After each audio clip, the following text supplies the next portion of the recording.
So ensure that null values are not permitted for the column. So anong ibig sabihin? Kailangan bawal ang walang laman, not null.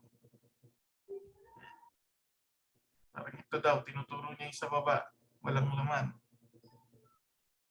Mga empty na table. So make sure niya daw na bawal yung ganyan. Ito. So pag nag-create tayo ng table, pag sinabing not null, yung mga part na to ng column required. Parang pag nag-fill up ka, di ba, nag-create ka ng account online. Di ba, may mga ganyan, yung required, sabing ganon. So parang ganon din dito. So yung mga yan, required sila. So hindi sila pwedeng burahin. Short. Kailangan yung mga yan, ay burahin tuloy. Hindi sila pwedeng laktawan. So kailangan pag nag-enter ng ng value, itong mga to, may laman lahat.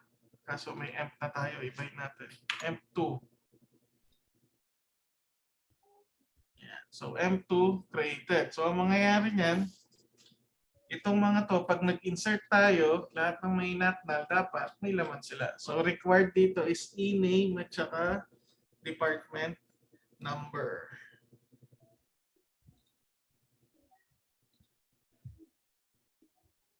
Next is the unique key. So sa unique key naman, hindi pwedeng may pareho. Kung pagka naglagay ka ng meron ng kapareho, parang ito yung error niya, already exists. Hindi niya papayagan kasi unique nga eh. So ibig sabihin, lahat ng nakalagay ito dapat hindi pare-pareho. Dito sa example, meron ng sales, naglalagay pa siya ng sales. So nag-error. Kasi meron na. So ganito daw yung paglalagay pag unique key.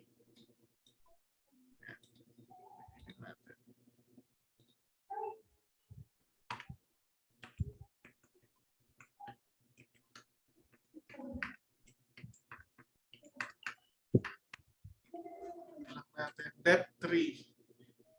Hindi, wala ng depth 2. I-rename natin department. So ibig sabihin, itong D-name, unique yan. So hindi pwedeng may pareho ng pangalan. Pwedeng gamitin ito, for example, sa student number. Dapat pati depth number, unique. No? Sinisipay ka na. Next is primary key. Okay, so primary key parang ganun din sa unique key. Bawal din ang pareho.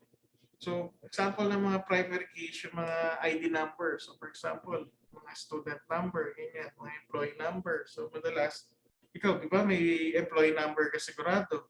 Hindi pwedeng pareho ka ng employee number. Meron ba kayo? Meron po, sir. Meron. Alam, papaya na naman ako. Kanina pa akong papaya. Meron po, sir. Ganito yung paglalagay daw ng primary key.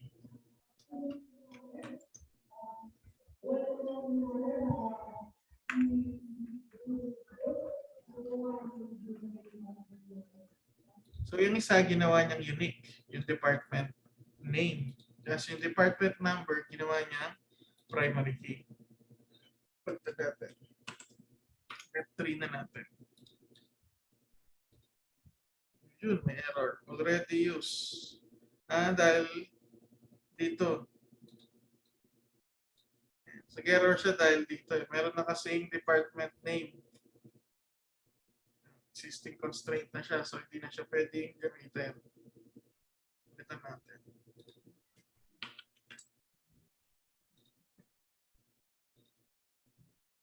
Valid identifier. Dito sa taas. Sorry, hindi ko na-edit yung taas. Nasaan na yung depth name?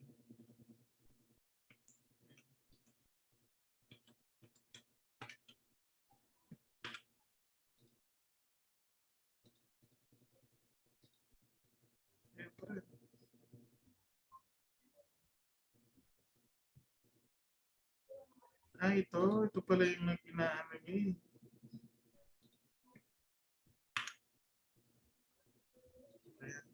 Mali yung in-edit ko. Ayan. So, next. Wala na siya.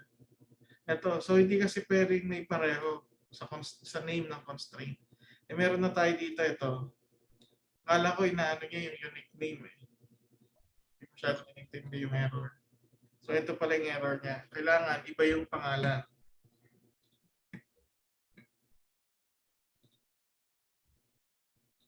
Foreign key. So hawig to sa primary key. So foreign key defines the column in the child table at the table constraints level. So identifies the table and the column in the parent table, allow deletion in the parent table and deletion of the dependent row in the child table. Parang dalawang table kasi pag may foreign key ka. So for example, sa department, ito yung primary key mo, 10 and 20. Pero pag ginamit sila sa employee, for example, dito kung anong department ka na belong, so department 10 ka, ibig sabihin, accounting ka, foreign key na lang siya dito. So dito sa department, primary key siya. Pero sa employee table natin, foreign key lang siya. Baga na-demote ng konti. Ginagamit lang siya for reference. Instead na isulat lahat yung information dito, ito na lang. So 30. Department 30 siya. Ano pa yung department 30? So ano yung department 30 dito?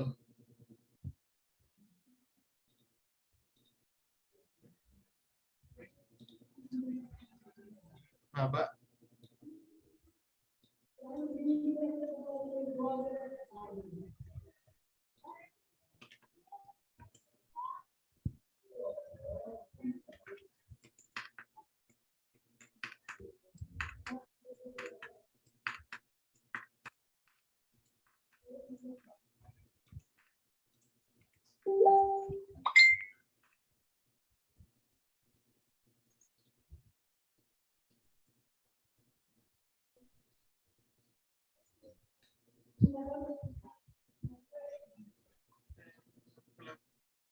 Wala pa rin sumama.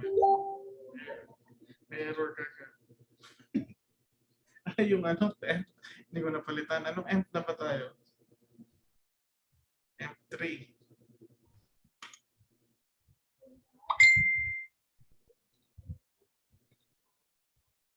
Error pa rin tayo.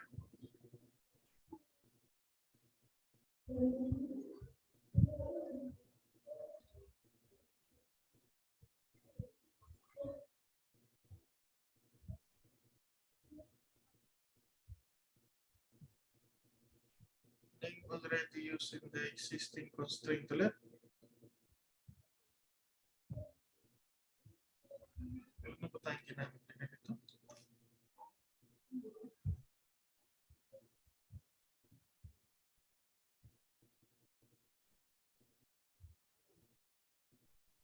FK, PK ito. UK.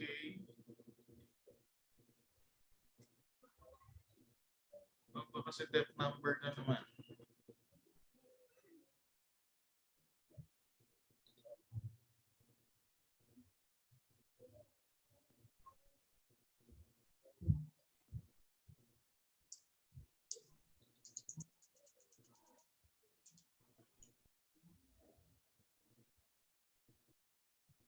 Ito rin sinasabi niyo, constraint name din. Pero wala pa naman tayong ginamit na ano. Ganitong pangalan. Pero baka siguro may mga nakalagay dito sa mga dating table. For example, ito. Ilang, siyempre, hindi natin makikita. Meron nga. Ayan, no? Gamit na siya nitong EM. Kaya hindi tumana sa EM3 natin. Ito ang dahilan. Bagay, mga kine-query natin, nakalagay na sa table. Check constraint. So, ito yung paggamit na check. Ito naman, editin na to. So, for example, i-edit natin yung isang constraint. Adding or drop, but not modify a constraint. Wala palang edit. Enable or disable lang. Lagay or tanggal. So, ito daw yung paglalagay. So, mag-add tayo ng constraint. Naglagay siya ng foreign key sa employee number.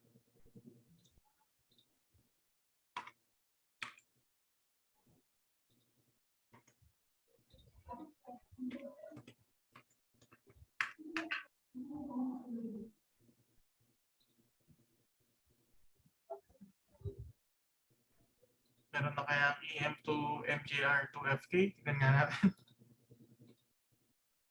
Ayun, inalis. Inalis niya. Problema, ginagamit natin itong table na ito.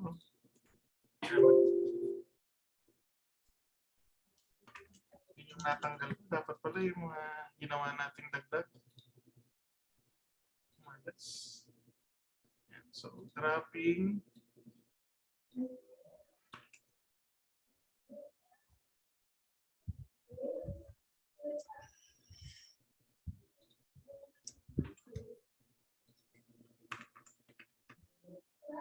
Wala na.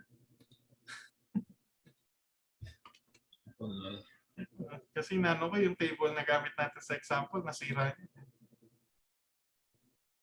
I-import ko na lang. I-delete ko na lang ito, tapos i-import ko ulit.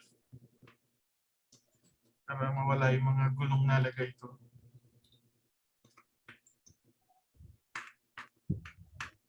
Drop.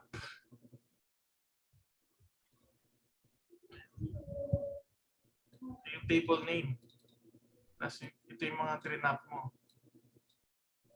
Yung mga constraint na nilagay, drenap. Okay. Ito naman, disable lang. Hindi mo siya buburahin. Pag drop, tatanggalin mo talaga. Pagka disable, parang hindi mo na muna i-require. Parang gano'n.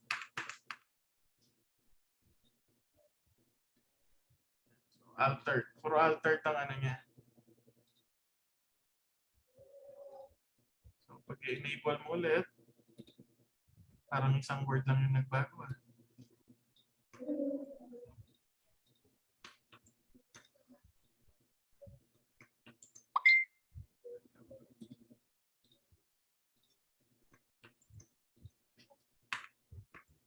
Isang word lang yung nagbago.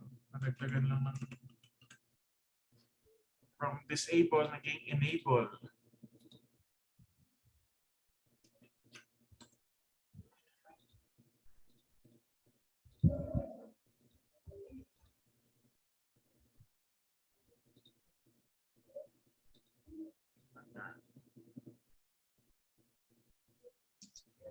So, yung cascading daw. All niya.